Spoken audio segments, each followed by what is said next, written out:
Prince Canute is finally starting to open up as a person via outburst, more outburst, and you guessed it, cooking lessons. But in all seriousness, his character is in the beginning stages of being fleshed out, which makes this a perfect opportunity to give you a little background knowledge on Cnut the Great and his familial lineage. To start, Canute was a Danish prince and the son of Sven Forkbeard, king of Denmark. But Canute's father was not your typical indolent king.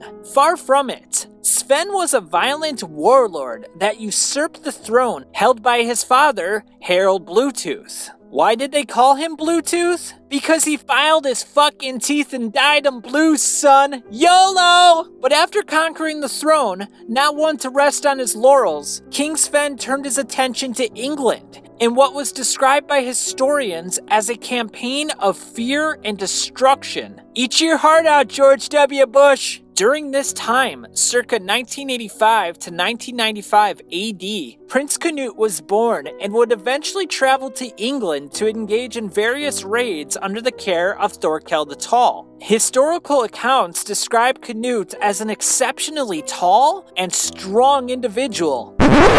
What? This guy? Seriously? In any case, after years of raiding English villages, King Sven personally led his forces in a full-scale assault of England. But the Londoners did not give way, thanks to the help of the defected Viking leader Thorkel the Tall. Eventually, though, the King of England, King Ethelred, under immense pressure, went into exile, and Sven was declared King of England on the Christmas of 1013. But King Sven's reign of England was cut short when he died on February 3rd of 1014, having ruled only a mere 5 weeks. But in King Sven's absence, who would rule England and Denmark?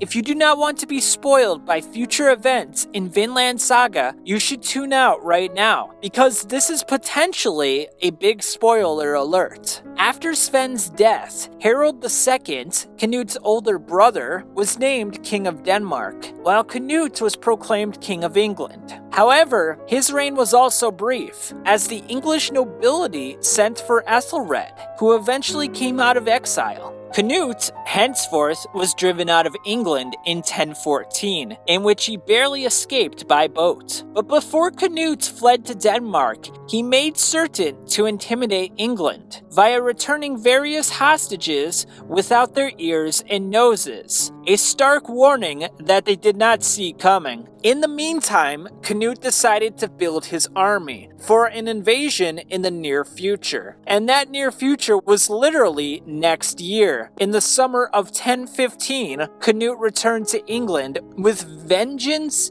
and domination on his mind, spending the next few months conquering and pillaging various villages. During this time, King Ethelred decided to defend London, accompanied by his son Edmund Ironside. Shortly afterwards, though, Ethelred passed away, leaving Edmund as the new king of England. This changing of the throne sparked a ferocious war between Edmund and Canute, ending in triumph for Canute on October 18th at the Battle of Assendon. Edmund, forced to flee for his life, was caught by Canute in Gloucestershire in October of 1016. While you may think that Canute was out to finish the job, this was actually a placid encounter between the two, one in which Canute agreed to divide England, possibly because he knew the consequences of his previous failure in capturing the supports of the country. Therefore, Edmund was given the kingdom of Wessex, while Canute took control of the rest of England. Now, an interesting stipulation was put in place. That being,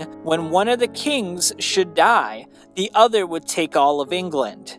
Well, as it so happens, Edmund, who was only 26 years old at the time, ended up dying just a few weeks later. Now, no one knows for certain what happened, but given the callous nature of Canute, it's not a far cry to believe that he may have been involved in Edmund's assassination. One theory suggests that Edmund was stabbed multiple times while taking a leak. Hey, way to go! Way to piss your life away! Now, after Canute took over England, a few years afterward, his older brother, Harold II, who was still the king of Denmark at the time, ended up passing away. When he passed away in 1018, there was no apparent heir to the throne. Harold had no offspring that would have been in line. Therefore, Canute, ever the opportunist, took Denmark for himself without much resistance. Now, with two countries under his dominion, you would think that Canute would be satisfied with his accomplishments, but this couldn't be further from the truth. And any knowledgeable historian knows that an emperor does not stop conquering unless someone stops them by force. So in the year 1028, after returning from a religious trip in Rome, Canute decided to return home and declared Norway and Sweden part of his kingdom.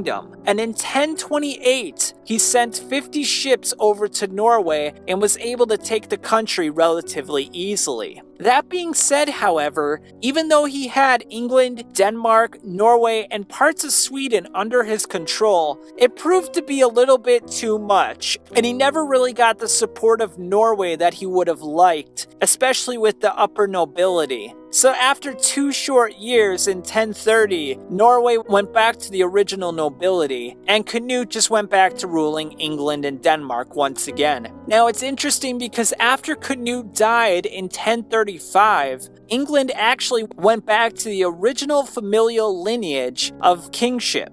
So they got rid of the Denmark influence and just carried on as if nothing happened. But it's quite the impressive tale for a young prince who was second in line to the throne of Denmark to not only become the king of Denmark, but also the king of England, Norway, and Sweden all at once, albeit very briefly. Very impressive accomplishments and quite the legacy to leave. And with that said, that's all I got to convey about Prince Canute and his impressive mark on history. If you guys enjoyed this Vinland Saga history lesson, I would appreciate if you subscribe and like this video.